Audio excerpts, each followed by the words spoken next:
Pernah nggak sih?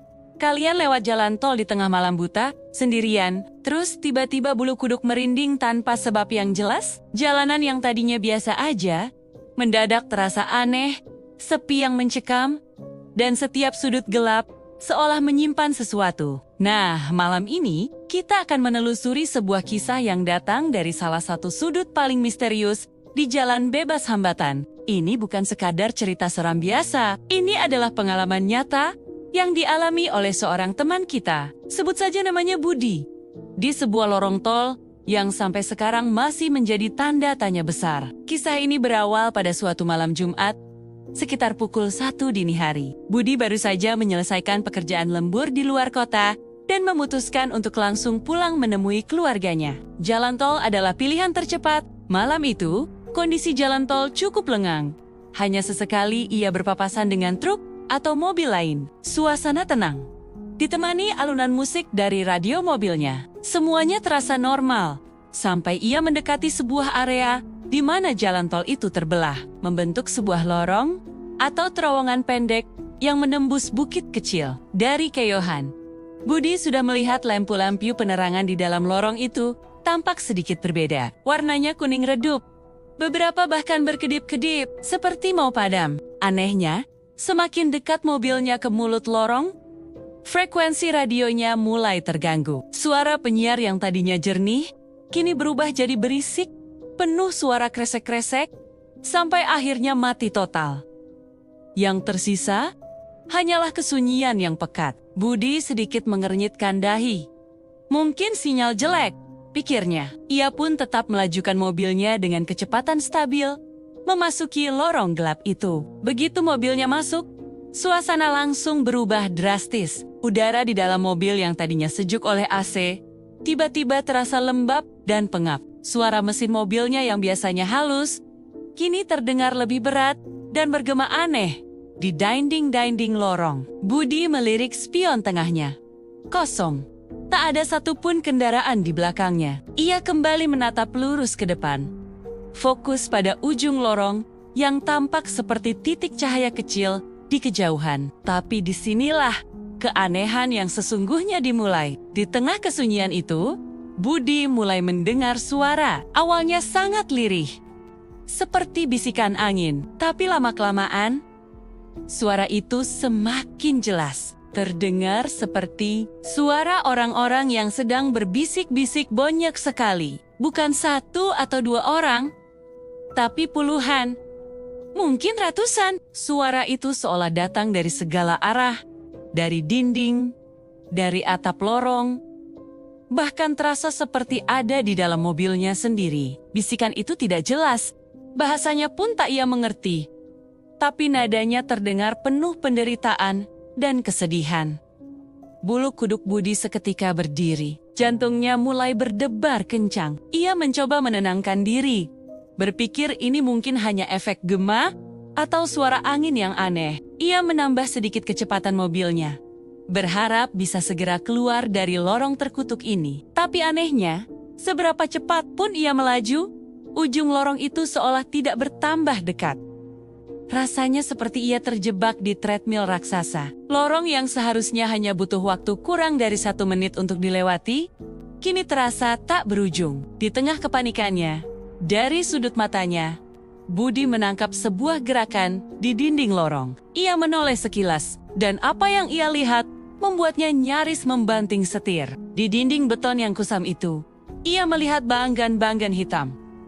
Bukan bayangan mobilnya, bentuknya seperti siluet manusia, tapi dengan postur yang ganjil. Ada yang bungkuk, ada yang merangkak, ada yang tampak seperti sedang melayang. Bayangan-bayangan itu bergerak perlahan, seolah menempel di dinding dan mengikuti laju mobilnya. Mereka tidak punya wajah, hanya kegelapan pekat yang membentuk figur manusia. Rasa takut yang luar biasa kini menyelimuti Budi. Keringat dingin membasahi keningnya. Ia tak berani lagi menoleh ke samping. Matanya terpaku lurus ke depan. Tangannya mencengkeram setir begitu erat, hingga buku-buku jarinya memutih. Bisikan-bisikan itu kini semakin kencang, berubah menjadi seperti rintihan dan tangisan pilu. Ia bisa merasakan hawa dingin yang menusuk tulang.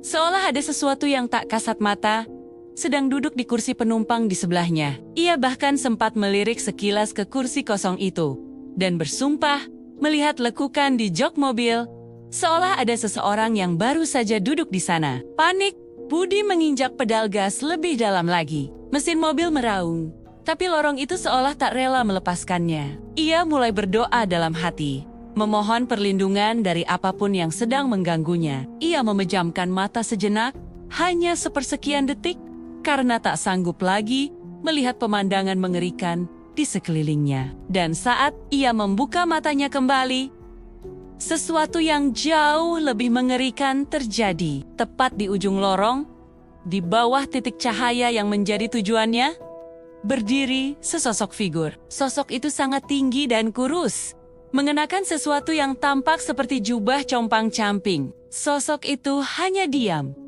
berdiri mematung di tengah jalan, seolah menunggunya. Budi tidak bisa melihat wajahnya, karena bagian itu tertutup bayangan gelap pekat. Tapi, ia bisa merasakan tatapan yang dingin menusuk. Tatapan yang seolah menembus kaca mobil, dan langsung menghujam ke dalam jiwanya. Refleks, Budi menginjak rem sekuat tenaga. Ban mobilnya berjejit nyaring, meninggalkan jejak hitam di aspal. Mobil berhenti hanya beberapa meter dari sosok misterius itu. Jantung Budi serasa mau copot antara takut dan bingung.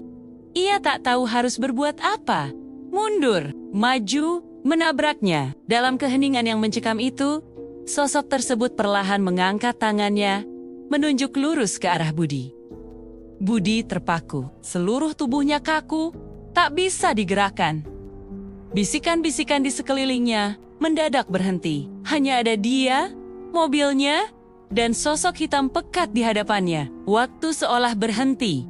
Ia merasa seolah ditarik ke dalam kekosongan. Tapi entah dari mana datangnya keberanian, Budi membunyikan klakson mobilnya sekeras mungkin. Suara klakson yang memekakan telinga itu memecah kesunyian, bergema dahsyat di seluruh lorong. Dan agapnya, begitu suara klakson terdengar, sosok itu perlahan memudar. Mulai dari kakinya, badannya, hingga tangannya yang menunjuk, semuanya perlahan larut ke dalam kegelapan, hingga akhirnya lenyap tak bersisa, bersamaan dengan hilangnya sosok itu.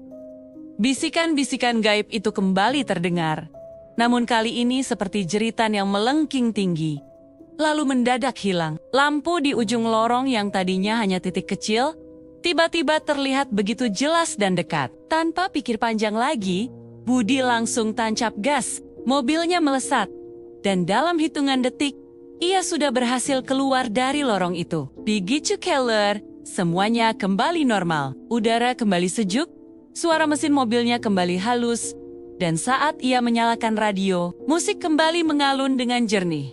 Seolah tidak pernah terjadi apa-apa. Budi melirik spion tengahnya. Mulut lorong itu kini terlihat biasa saja di kejauhan.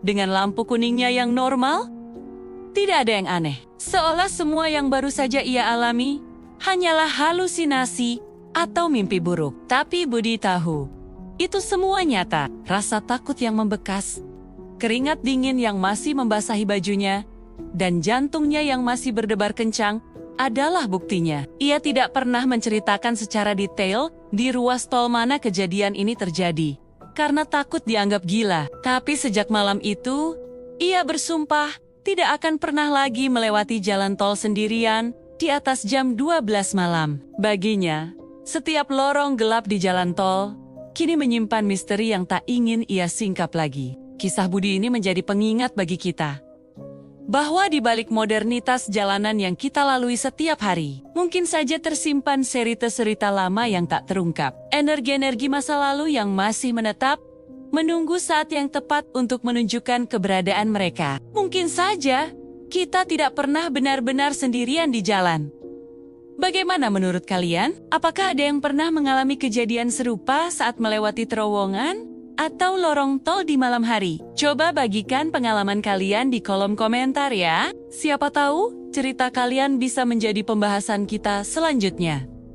Terima kasih sudah menyimak sampai akhir. Jangan lupa untuk like, komen, dan subscribe agar kalian tidak ketinggalan cerita-cerita misteri lainnya. Tetap waspada di jalan dan sampai jumpa di video berikutnya.